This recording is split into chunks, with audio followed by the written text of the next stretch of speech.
You weren't supposed to be unveiled till you had fully refined yourself.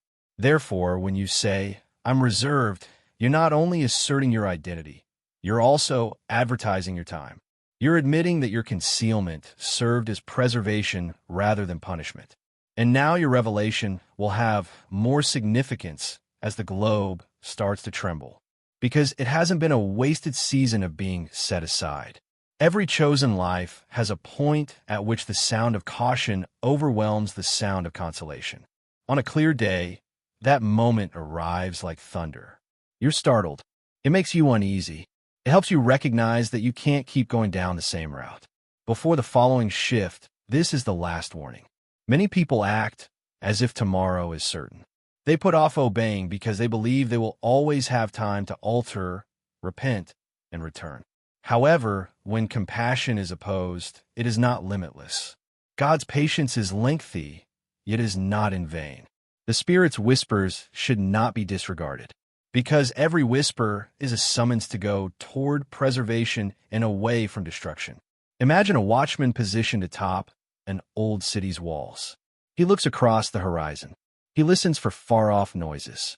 The city collapses if he senses danger coming, but does nothing. Those who hear him blow the trumpet will be rescued. The admonition from the watchman is not unkind. It is sound in kindness. In your life, the Spirit has been doing just that, pushing your heart in ways you didn't want to feel, and raising warnings you could have mistook for annoyance. You once believed that your life's delays were unintentional. However, such delays served as cautions. They served as a means for God to slow you down before you went into potentially dangerous situations. The locked doors were alarms, but you mistook them for rejection. You were being dragged back from cliffs you couldn't even see, and it was loud in heaven, yet quiet on earth. You are now faced with the same choice that the prophet Elijah once posed to the people. How long will you waver between two opinions? If the Lord is God, follow him. For what length of time will you remain on the edge? When a distinction between light and darkness is made, how long will you hesitate? The last caution is not to scare you. It's supposed to wake you up. Think of a candle that is glowing dimly at night. Fragile in the face of the wind, the flame flickers. It will disappear into smoke if you ignore it. However, it will burn again with vigor if it is protected and supplied oil. That flame is your spirit. You have the opportunity to shine brighter than before, since the warning you hear now is heaven's hand protecting you from a wind. Conviction is not the same as condemnation. The evidence that the door of compassion remains open is conviction. It's heaven's way of telling you to come back while you can. The verdict is definitive. However, hope is conviction. You are not left behind as long as you are aware of the warning. You deserve to be interrupted because you are appreciated. Hebrews 3 verse 15 makes explicit what God has to say in the modern day. Don't harden your hearts as you did during the uprising if you hear his voice. First of all, here is where your adventure will split. Ignoring the trumpet is the same as hardening. To keep the watchman quiet, to act as if you're not listening. Giving in is stepping back from the edge and into preservation. You can't choose both. And keep this in mind. Warnings are not permanent. In the time of Noah, the ark was open, and until it started to rain, everyone laughed. Until the day it closed, the door of compassion remained open. The deluge then revealed the true meaning of the warning. You are living in a warning moment. Avoid being lulled to sleep while the storm builds. This last warning has been given to you so that you will be strong when others fail. This is meant to jolt you into making a choice, not to intimidate you into inaction. Because fulfillment follows caution. Either the promise is kept or the consequences are met. You have a last say, and you will remember this moment when the globe begins to tremble. The Spirit spoke, the watchman raised the alarm, and the whisper was more than just noise. It was mercy, you will recall.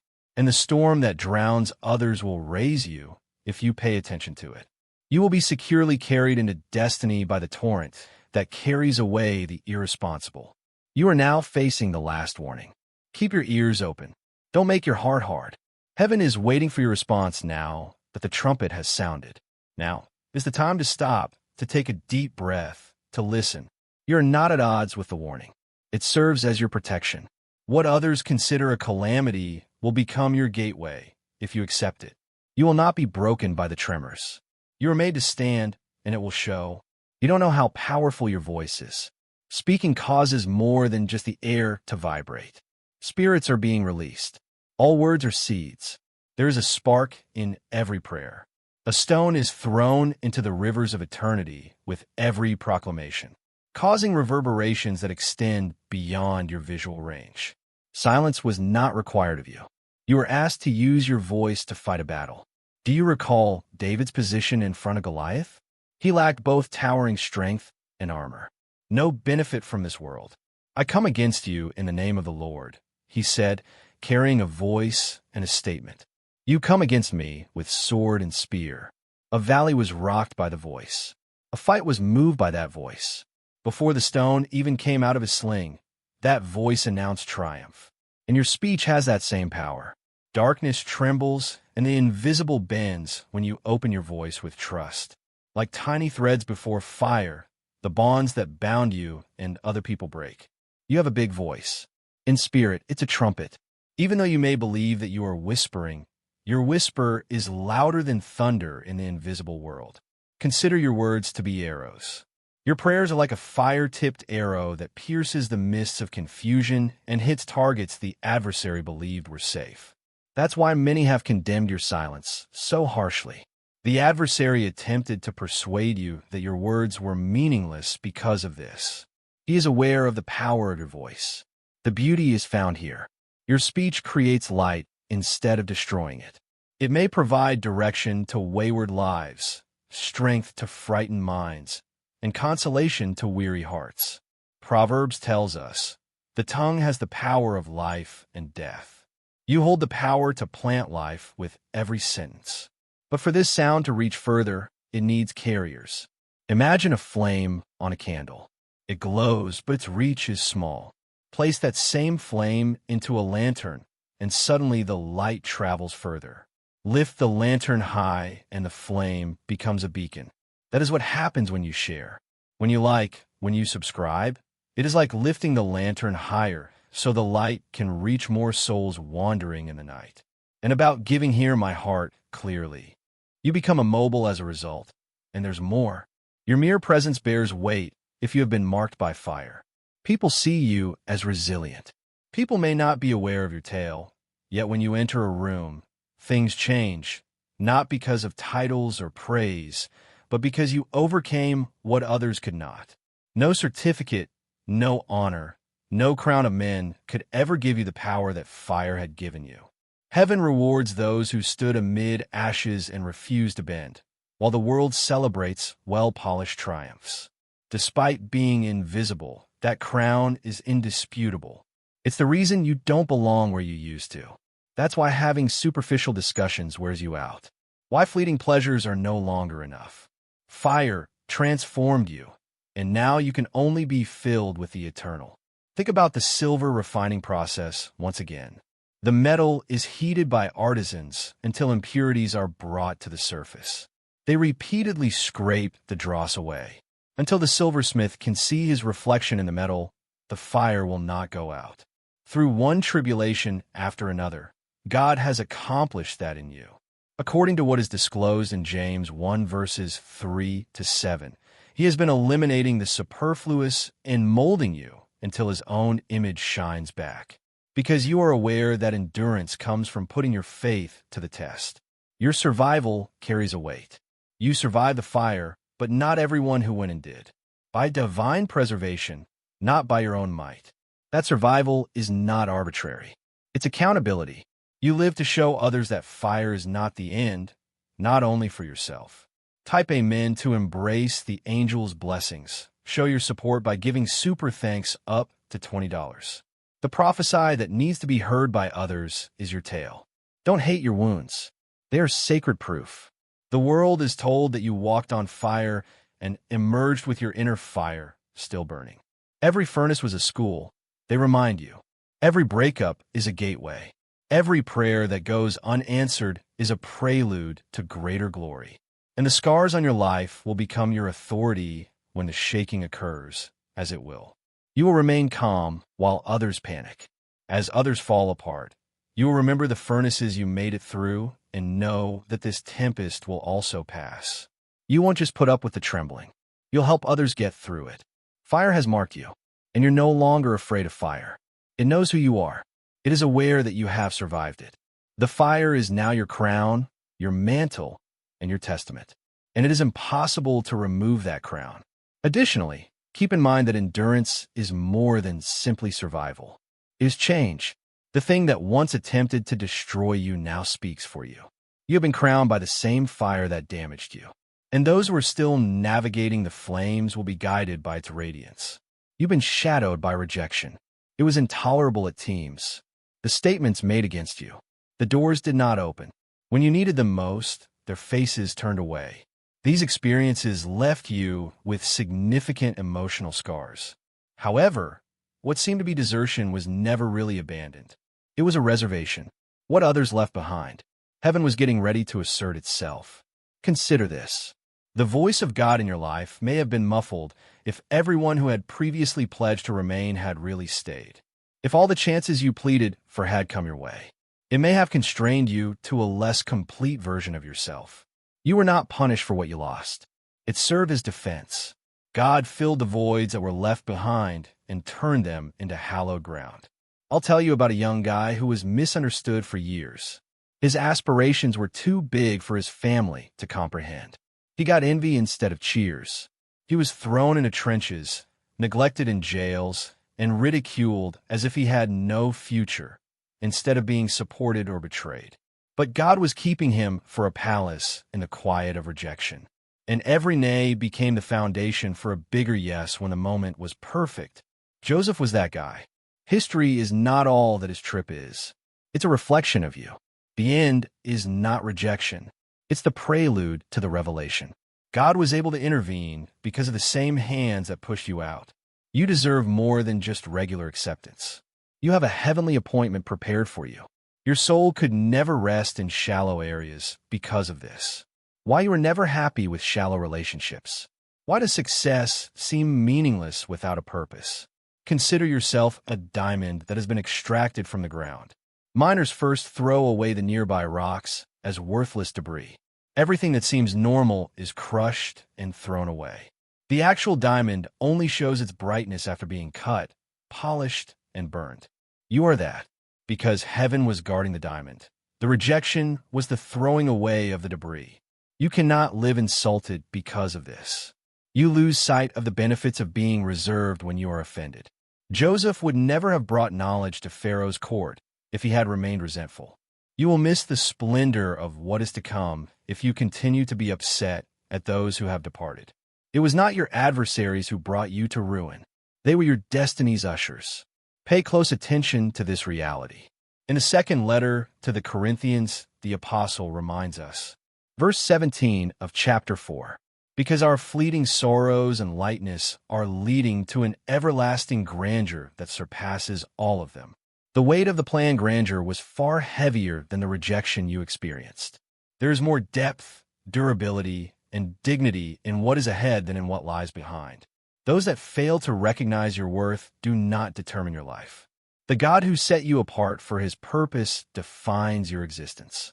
I want you to do the following in the comments. Put it in writing. I am reserved. Don't undervalue this straightforward gesture. Declaring is more than just inputting characters on a screen. You accept the judgment of heaven over your life. You're stating, my rejection was redirection. My loneliness was preparation. I'm not forgotten. I am reserved. False. Allow those words to reverberate within of you as you type them. As the truth enters, you can see every wound start to heal, every falsehood lose its impact, and every disappointment chain come to an end. You're not abandoned. You stand out. So keep your head up as you go. You are no longer defined by the shadows of rejection. You are the jewel that fire reveals. After the pit, Joseph rose, the one reserved for the last hour by heaven. And consider that being reserved for this chosen one implies that you are temporarily hidden but never forgotten. In the same way as seeds are forced down and hidden under soil. Are you concealed? Burial, however, is not the end. Growth is only getting started. Incubation was what felt like suffocating. Each and every delay you encountered, you were protected until the appropriate moment in every season when stillness reigned. When diamonds are still rough, they're not put on show in a marketplace. They are protected until their brilliance becomes evident. It's the same way in your life. Selected one, for you to hear these words, heaven itself has paused. Not by chance, not by scrolling's unpredictability. By design, your spirit is being called upon now. You've already felt the pull, your heart racing, your mind waking up. You're not like the others. This is no ordinary time. This interruption is sacrosanct. You've wondered why your path felt heavier, why the nights seemed longer, why the weight you carried was so much greater than theirs. Pay close attention. You are never being punished. You are being prepared. What nearly broke you was shaping you. They were carving you into a fire-carrying vessel. With me, picture this. A blacksmith's forge roars hot. Red glow iron. Hammer blows falling again and again. Sparks flying into the darkness. Heat making the iron flex, resist, and scream. But the raw metal becomes a blade. Strong, purposeful, unbreakable. You are that. The painful seasons were never in vain. Elon Musk's last goodbye is not just about stepping back. It's a recognition that everything he built, Tesla, SpaceX, Starlink, Neuralink, was born of the same forge. His life has been a living example of how the chosen endure the hammer blows and emerge not as victims, but as weapons of change. And now, this farewell isn't an ending. It's a charge, a handoff of the fire. The chosen don't retreat, they rise. This is your sign. The pain you've survived wasn't wasted. You are being tempered for your own mission. They were the forge of heaven, creating a special tool at this moment. And I have to admit that your life has weight, which is why the struggles have been so fierce. Even when you did not recognize yourself, darkness recognized you. You are marked, not weak, which is why hell has hurled storms at you. You frightened things that are against God's purpose. That's why it was rejected. Loneliness followed you for that reason. Some doors banged shut for that reason. They would open even if you prayed. Rejection was never the case. The reservation was amazing. Imagine living your life like a lighthouse on a raging sea. The waves smash. The wind howls. The light, however, remains unwavering and shines for ships that are lost in the dark. That lighthouse is you. Despite the tempest's attempts to break you, you remain intact. The darkness is still pierced by your light. Now pay close attention. This term isn't only for your convenience. For your commissioning, that is, a generation of chosen ones who will not conform to the norms of this world, is being raised by heaven. One of them is you. Your voice counts. Atmospheres are shaken by your prayers. Nations will change because of your faith. But you have to make a choice before it happens. Will you become inconspicuous? Or will the sound cause you to rise? Will you live like a fighter? Or will you give in to fear? You have selected to stand on the line that the Spirit is drawing. Don't pass this up. Type Amen to embrace the angel's blessings. Show your support by giving super thanks up to $20. Your hardships are still being documented as a testimonial. People will eventually look at you and think, if they can overcome it, so can I. Sermons won't be as loud as your scars. Your perseverance will fulfill a prophecy. Today, submission is important for this reason. And God's voice continues to echo. Verse 10 of chapter 41 of the book of Isaiah. Don't worry, I'm with you. I am your God, so don't be discouraged. I'll make you stronger. I'll assist you. I will support you with my chosen, righteous right hand. Allow this word to settle inside you. No one has left you. You are led. You're protected. You have been selected. I now ask that you take a brave leap of faith. Do not remain mute if this message strikes a deep chord with you and you feel the weight of heaven confirming that it is for you. To ensure you don't miss what heaven has in store for you, like this message, subscribe and share it with someone who needs light. Also, leave a remark on the 11th number below before you scroll. That little deed is a prophetic contract. Oh, selected one, saying, I choose to stand as the chosen one. You need to comprehend something else. The globe will shake, but not to kill you. Rather, it will show you as others falter. Your base will be seen to be solid. Your bravery will raise like a flag as fear spreads. Collapsing was not called upon you. When others see only destruction, you were sent to provide hope. Consider the olive press. The only way the oil flows is by crushing. You were never punished by the pressure you experienced in previous seasons. It was getting ready. Now you're covered with oil, an anointing that will strengthen your prayers, sharpen your speech, and make you shine with the authority of heaven. Take your eyes off this world's uncertainty. Heaven's throne has not been deserted. You are being led by the same God who created the universe. You've already lost ground to him. Furthermore, nothing surprises him. So, today have bravery. Be brave and stand on the strength of the person holding you, not your own. You won't be rattled, but the shaking is coming. You will shine instead. No one else can see the markings you've left on your life. These markings are seals of surviving rather than wounds from loss. Every fire you passed through shaped your spirit, fortified your determination, and etched the identity of the selected into you. Fire has left its imprint on you. You questioned why your prayers didn't appear to be answered on some evenings. There were times when promises seemed to be overshadowed by silence. But something precious was taking place in that secret furnace. What could not endure was being consumed by fire, leaving only that which could. Like pure gold, type Amen to embrace the angel's blessings. Show your support by giving super thanks up to $20. Not wrecked, but bright. Not destroyed, but distinct, you came out. Consider the tale of a selected individual. A lady who awaited her breakthrough for years. Others made fun of her by saying, "Surely God has forgotten you." However, she resisted giving up. She prayed and kept her tears like seeds, believing that one day her waiting would be a witness. And it wasn't only for her when the response did arrive. It was for future generations. Her tenacity served as a light for others in need. You are being attacked by the same flames. Those without a future are not visited by fire. Those destined for destiny are visited by it. Every season has a purpose, as you can see if you reflect on the heat you experienced. The hand that brought you nearer to God was also the betrayal that pierced the most deeply. New life sprung from the loss that left you gasping for air.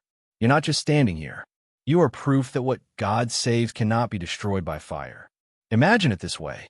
To the untrained eye, a lightning-stricken tree with broken branches and damaged bark. Although it seems completed, the inside is concealed. Over time, the roots go deeper. Unfazed by upcoming storms, the tree grows higher as green shoots emerge from the wounds. That tree is you. You were not killed by the lightning. To their amazement, that little amount grew in other people's lives and produced much more fruit than they could see. They discovered the reality. It never matters how much you possess to be a channel. It all comes down to whether you let paradise pass through you. In chapter 58 of the book of Isaiah, God's voice thundered. Verse 11, "You will always be led by the Lord. In a place baked by the sun, he will meet your wants and fortify your body. You will resemble a garden that receives regular watering, or a spring whose waters never run dry." Selected one. This is your share. A spring with unfailing water. A drought-tolerant garden that thrives. Your supply never runs out, even if the world does. Why? Because the source is endless and you are part of it. Take a minute to think. How often have you held back because you felt you didn't have enough to contribute? How often have you disregarded your own impact, ignoring the fact that harvests are formed of seeds and rivers are built of droplets? It doesn't matter what you have, the adversary says. You can seal it then. Heaven, however, asserts that every drop matters. Every seed counts. Each release multiplies. Consider the lad who gave 2 fish and 5 loaves. It was absurd in human terms, hardly enough for one household. However, it was more than plenty for thousands in Yazoo's hands. There was no vessel in the boy. He was a conduit.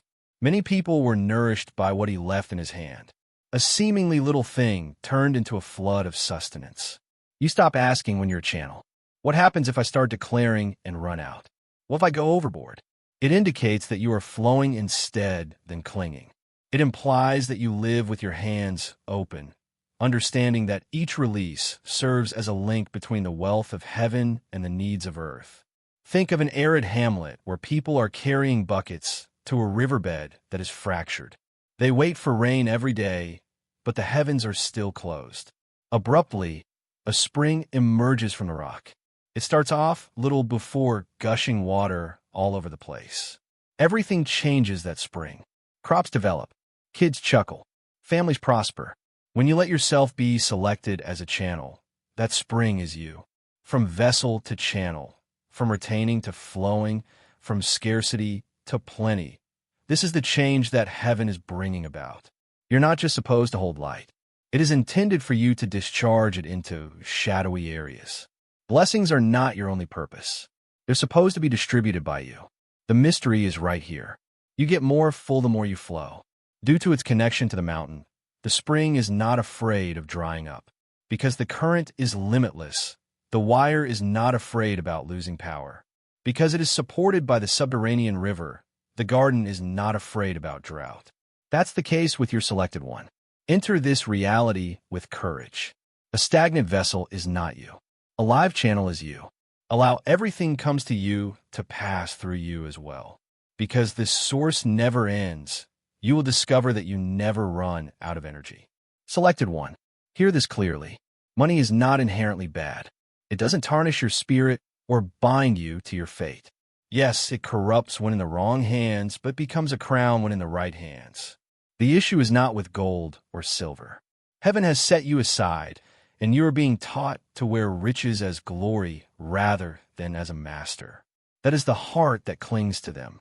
Imagine a crown perched on a monarch's head. The gold doesn't govern by itself. It is only an authority sign. The strength of the kingdom is determined by the king's justice and wisdom.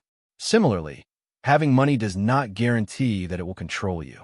It is intended to give your voice more clout and to bear witness to God's favor, demonstrating that his people are not abandoned. One more picture, a flame blazing at night. The flame may either guide or burn. Fire is neutral in and of itself. Its value is determined by its usage.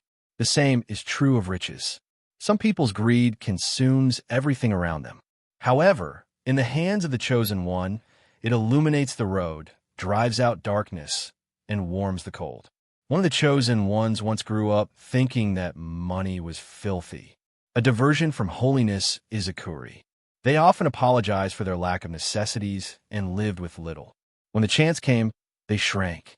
However, their viewpoint changed when the Spirit told them one day, "Gold is not sin. It is mine. It is meant to be glory in your hands."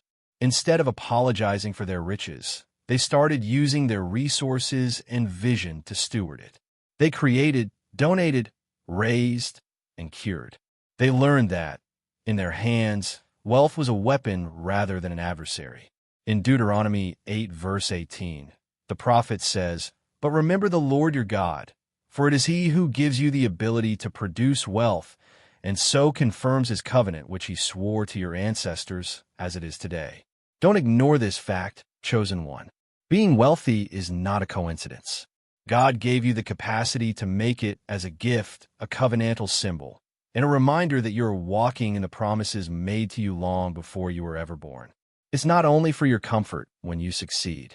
It is evidence that you embody his word. Think carefully. How often has desiring more made you feel bad? How many times have you stifled aspirations that were too lofty? However, ambition is not pride when it is given to God. Stewardship is what it is. When you put your reliance in God's provision, that is how your life looks. What seems to be the last handful becomes the start of an endless supply. Select one. Your narrative is changing. From just enough to more than enough, you are progressing. From worry of the future to delight in the now. From everyday anxiety to everyday trust. Recessions and shortages may make the planet shudder. However, you will serve as a witness.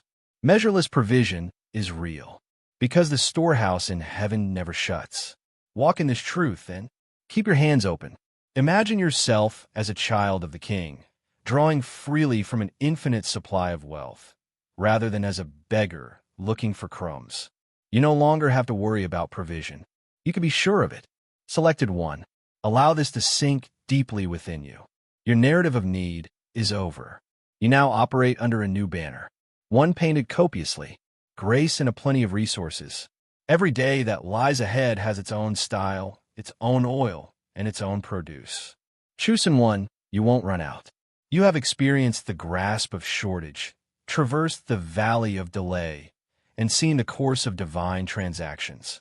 Heaven urges you to mark your faith with a prophetic number at this pivotal moment. This is neither a pointless ritual nor superstition. It is an affirmation and an indication that you are lining up with God's promise of plenty. Scripture has traditionally used numbers to convey meaning. They're not arbitrary. They are emblems of prophecy. After 7 marches, Jericho's walls collapsed. Jesus provided 2 fish and 5 loaves to the crowd. The gospel was spread around the globe by 12 disciples. Every number represented a covenant moment, a testament recorded in time. You too have been asked to commemorate this time boldly and without hesitation, because you anchor your spirit in truth when you make a declaration with your words and deeds. Before conflict, picture a soldier engraving his name onto a stone. Although it serves as a reminder, such inscription does not win the battle. I was present. I got up. I decided to be brave. Similarly, there is no magic in your prophetic number. It's memory. Here, I chose to flow with heaven's abundance of note, reads the stone of recollection. Another image shows a tourist lowering a flag atop a mountain. The flag signifies the triumph, the climb, and the testimony, but it does not itself retain the mountain. People know someone made it to the top when they saw it. That flag represents your proclamation. It communicates to the planet, heavens, and even your own spirit that you have attained a new level of trust. Every time a call for declaration was made, a selected one used to hesitate. But eventually, their quiet turned into agreement with terror, even though they reminded themselves, it's just words. It doesn't matter. With shaking fingers, they ventured to break the stillness one day. Something changed within when they inputted number. The act of trust was more important than the actual numbers. The choice to match internal beliefs with external behavior. The old words in Romans 10 verse 10 still ring true today, because it is with your heart that you believe and are justified, and it is with your lips that you confess your faith and are saved. That one act of bravery shattered the bonds that years of quiet had only made tighter. Finish the selected one. It matters what you say. What you say matters. What you think is sealed by what you express. Faith doesn't keep quiet. It talks. It takes action. It signifies the occasion. I thus encourage you to write the number 828 in the comment section. Why 828? Because it contains the echo of verse 28 of Romans 8. Generations have been calmed by this pledge, and we are aware that God always acts in the best interests of those who love Him and have been called in accordance with His plan. By typing 828, you are announcing that the one who called you, your chosen one, is weaving all the details of your life, past suffering, current hardship, and unknown future, into something positive.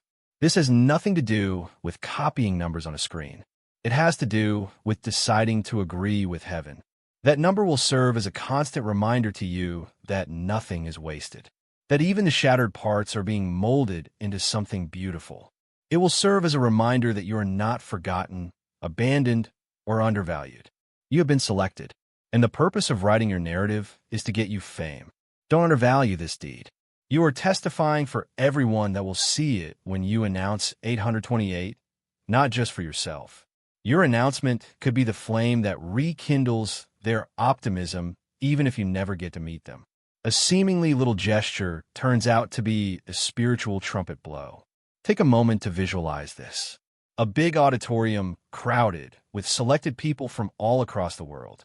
As a sign of their faith, each person raised a number. Distinct tales, but a same message. We have faith in Him. Your statement is not unique. It joins a chorus, a movement, and an unstoppable river of trust. Selected one. This is your chance. You've heard. You have faith.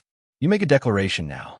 Allow the number to be inscribed on your path as evidence that you believe God will work everything out for the best. Boldly type it. Put your confidence in it. Allow heaven to document it so that your soul will never forget it. Selected 1. Know this very well. You are not repeating empty numbers when you type 828. You are using Romans 8:28's covenant as an anchor for your spirit. You are proclaiming that chaos cannot prevail, that every obstacle is being overcome, and that God's flawless, predetermined plan is being woven throughout your whole existence. It is not enough to accumulate benefits for yourself on the path of your vocation. You are always intended to be a conduit that transmits life wherever it flows, not a hoarding vessel. Being only a container would restrict what heaven may do through you. You are meant to be a fountain, a never-ending stream that rehydrates others. Imagine a clay container that is overflowing. It seems useful at first, but the water within eventually becomes stale. Because it retains without releasing, the jar's value is restricted. Now, visualize a mountain spring. Rivers, lakes, valleys, and communities are nourished by the clear and vibrant waters that flow out of it. The spring source is deep and timeless, so it never worries about running out. You're not a jar of clay. That spring is you. One more picture. Electricity moving via cables. The circuit fails, and the home becomes dark if the wire opposes or obstructs the flow. However, light floods every space when the wire permits the current to go through. Time, money, gifts, and abilities are like electricity. The flow stops if they are hoarded. You may spread light by channeling them. Once, a chosen one survived because they thought they were too little to have an impact. They held everything close because they believed that what I have is not enough to matter. Believed that their contribution was negligible. However, they ventured to release one day. They contributed, shared, and served in little amounts. Since there will be more rain, it just has faith in the cycle. There will be further growth. There will be more fruit. That's your life. Flow over your fear when you want to. A chosen one once made the decision to live like a reservoir. They amassed every resource, blessing, and currency, yet they never let it transcend themselves. It seemed sensible at first. They'd had enough, but happiness waned gradually. Relationships become superficial. Their spirit dried out. One day, despite their growing money account, they came to the realization that the things they clung to were choking them. The dryness went away, and their souls came back to life when they decided to stop helping others, stitching into a purpose, and giving freely.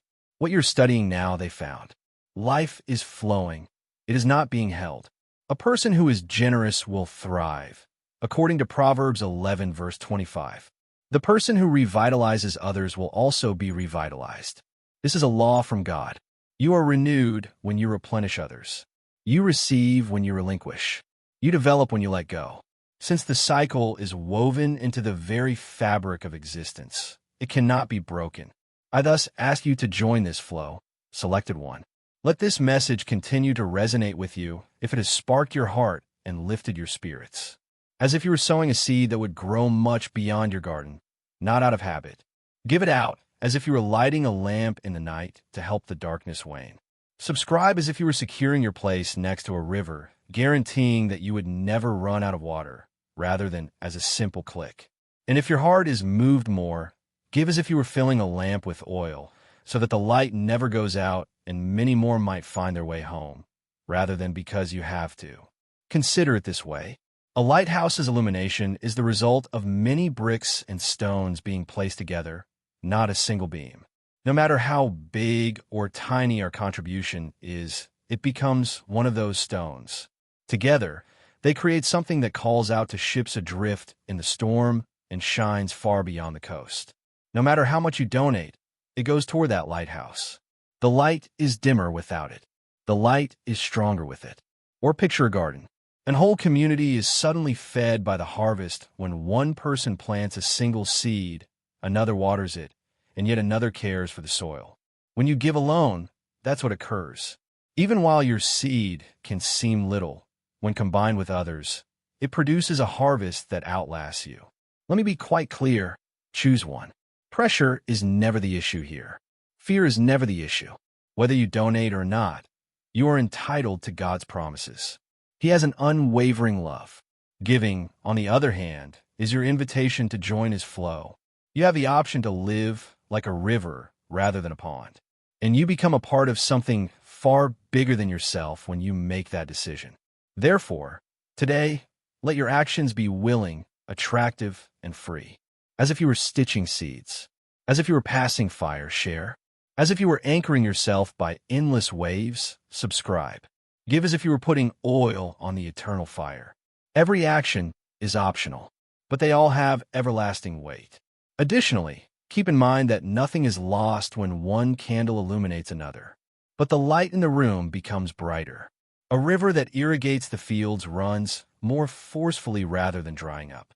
A fruit-dropping tree that gets higher every season instead of becoming smaller. You are that river, that tree, and that candle. You will never be diminished by your liberation. All it will do is make the light bigger, boost the harvest, and fortify the flow. Selected 1. Explore this reality in further detail. Your life's provision is not quantified by human standards. Heaven's storehouses serve as a gauge. Furthermore, the storehouses are never empty. You are entering a world in which God's plenty, not his scarcity, will fulfill your needs. Many people act as if there aren't enough riches in paradise. They consider market fluctuations, earnings, and savings. However, you are asked to view in a new way. You are not dependent on men's economics. You are in harmony with God's economy. Additionally, there is neither a recession nor inflation in his economy. His supply is as limitless as the sea's sand grains and the stars above. Picture yourself holding a cup in front of an ocean. The water in your cup will never run out, even if you dip it repeatedly. Heaven's storehouse is like that. It stays full whether you draw from it every day, every hour, or indefinitely. You don't have to be afraid because of this. It is impossible to empty the source without it.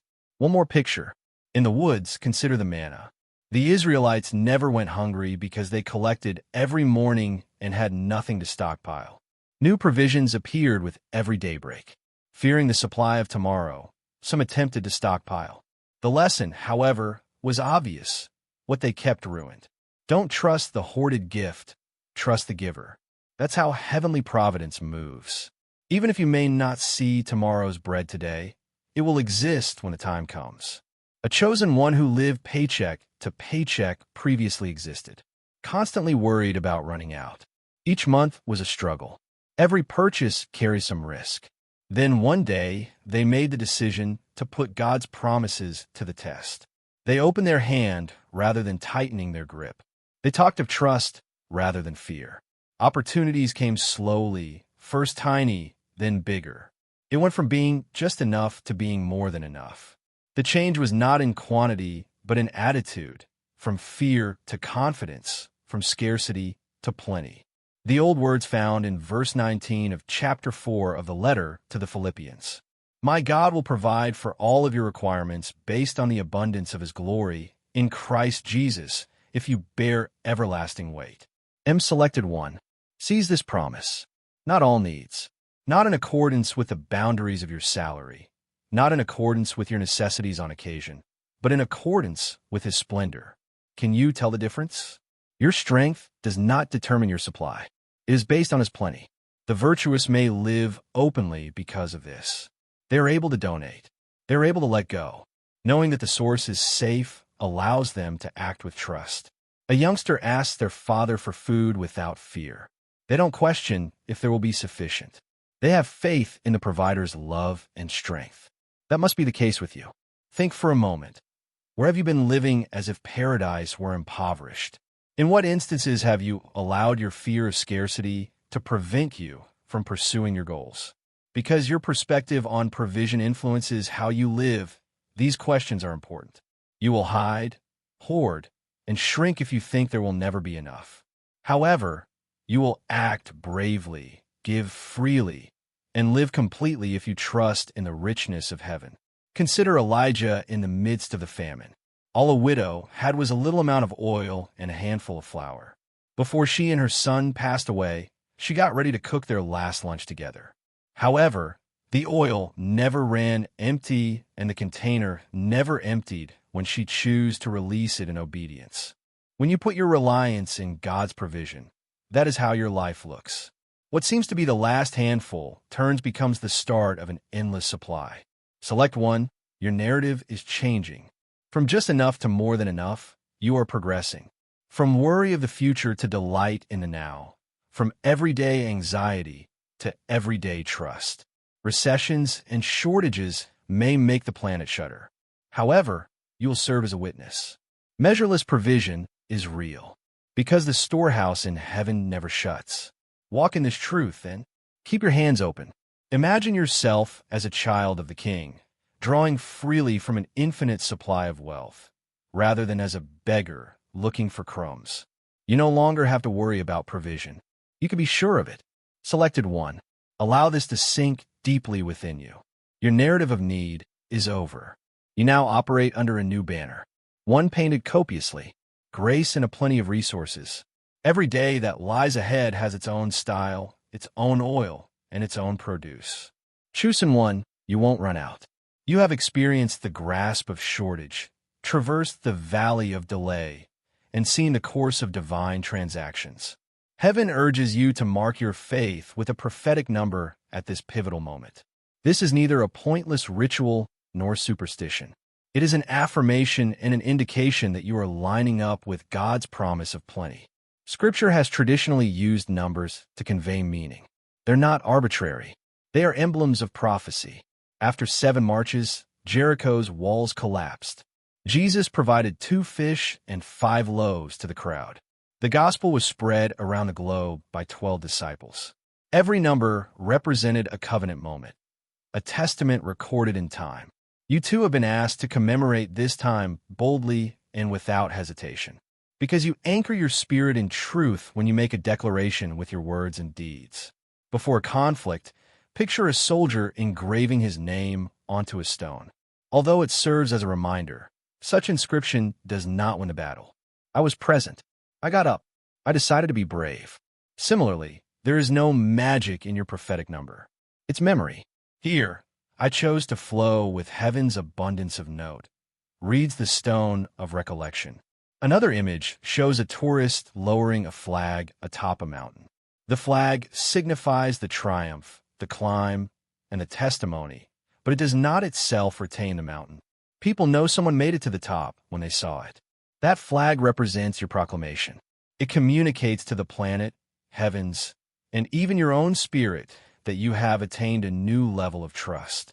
Every time a call for declaration was made, a selected one used to hesitate.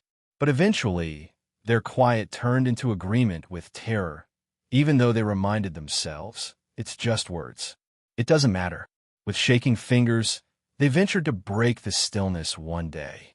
Something changed within when they inputted number. The act of trust was more important than the actual numbers.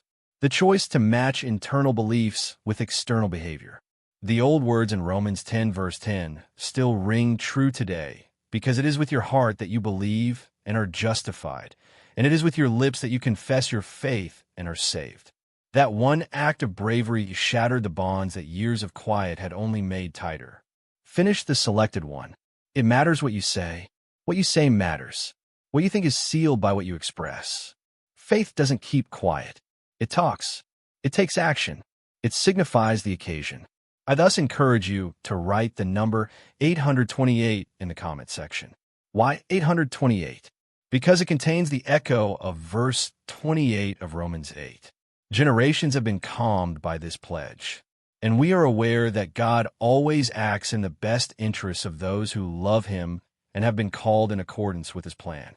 By typing 828, you are announcing that the one who called you, your chosen one, is weaving all the details of your life, past suffering, current hardship, and unknown future, into something positive.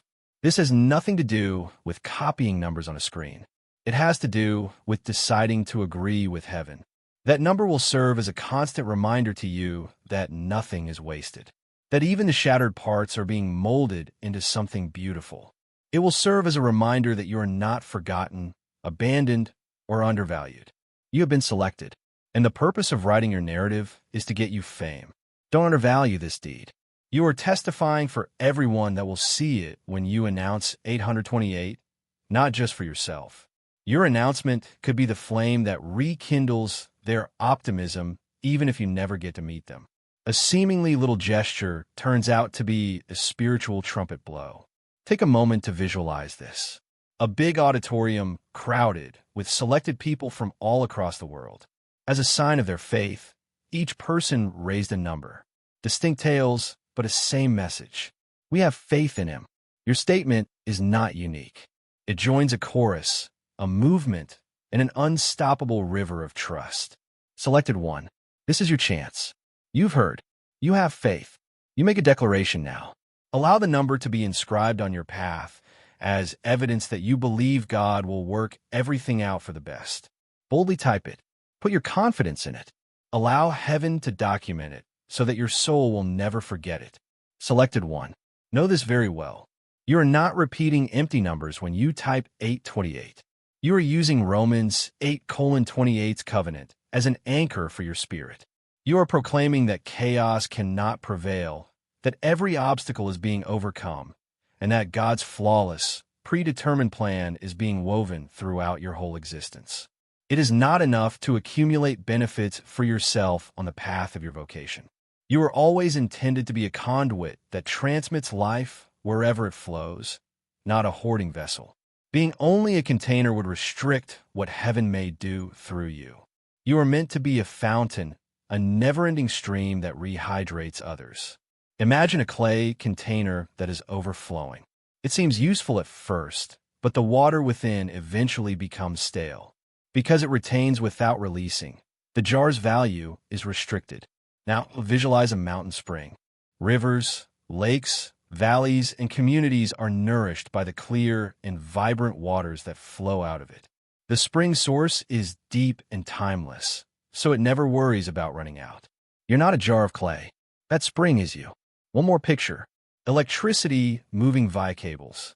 The circuit fails, and the home becomes dark if the wire opposes or obstructs the flow. However, light floods every space when the wire permits the current to go through. Time, money, gifts, and abilities are like electricity. The flow stops if they are hoarded. You may spread light by channeling them. Once, a chosen one survived because they thought they were too little to have an impact. They held everything close because they believed that what I have is not enough to matter. Believed that their contribution was negligible. However, they ventured to release one day. They contributed, shared, and served in little amounts.